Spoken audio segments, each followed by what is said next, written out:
tell me what you're doing. I'm cracking the egg. So how do you do it? Got it?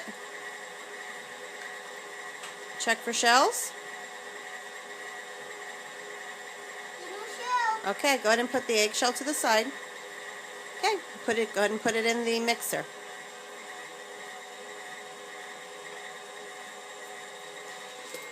There we go. So that's 1 egg. We need 2 eggs. We need 4. So we got 1 down. And then 2 there. And then 1 more there.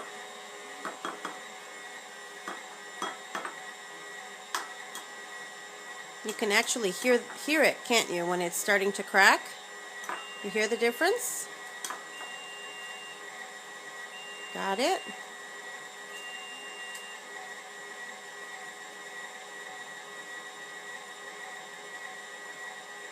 You're very gentle with that.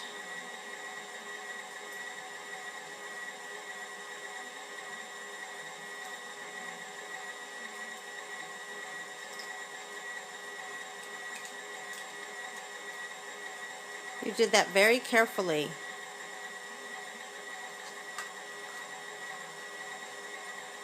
Little shell. Okay, go ahead and stick it in the mixer. 1,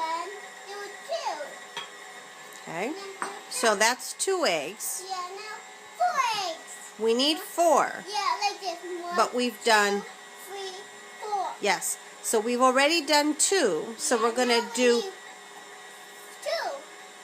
2 more eggs.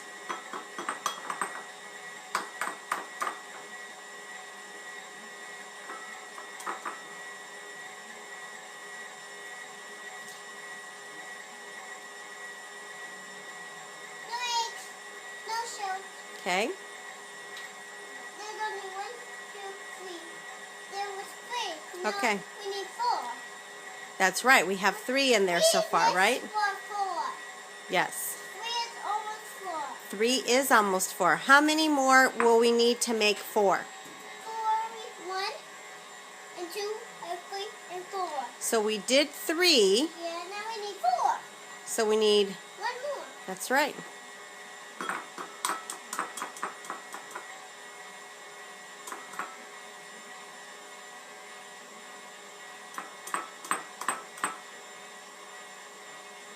Why isn't it? Sometimes it happens. Do you see the yolk is coming out, or the whites of the eggs? It's the whites of the It eggs. looks like juice. It does kind of look like juice. It's liquidy like juice, isn't it? Look at all that come out. There's the yolk. The yolk is the center of the egg.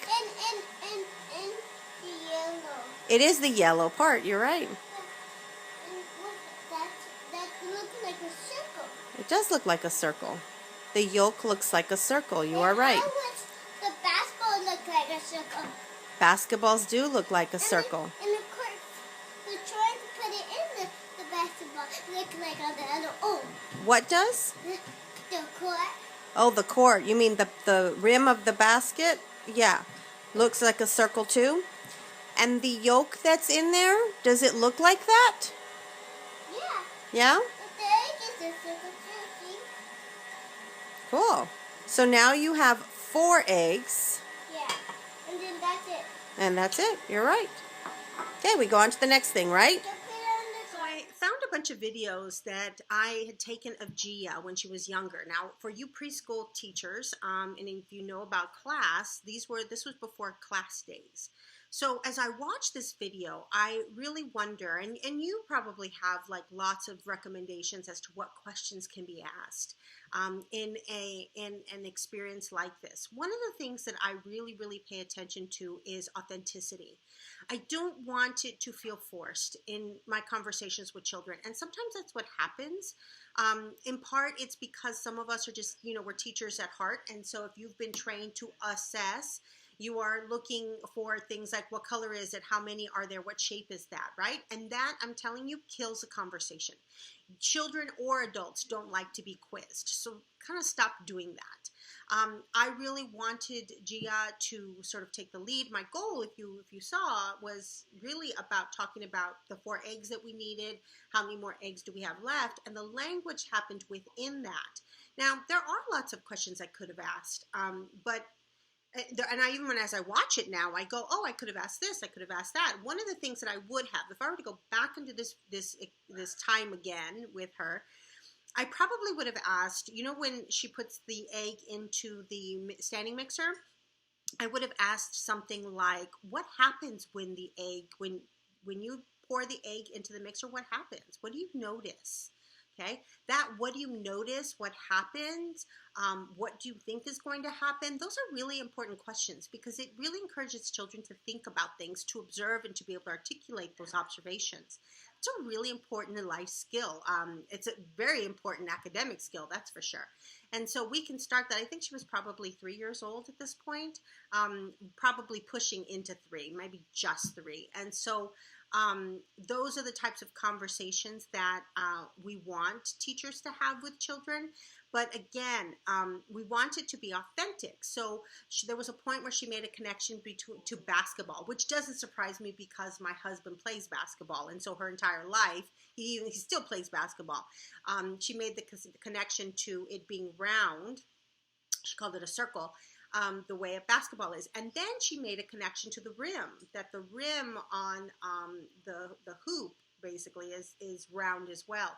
And so when it becomes inauthentic is when we start to move in that direction and we go hard and fast into questions that aren't related to the conversation at hand. Now, she did it on her own.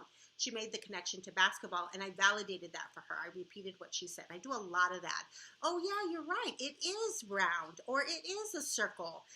So what I'm saying is I'm saying what I hear, and that's a really important thing because a couple things happen. Children go, oh, my goodness, like, I'm a learner. I can do this. I know how to do things.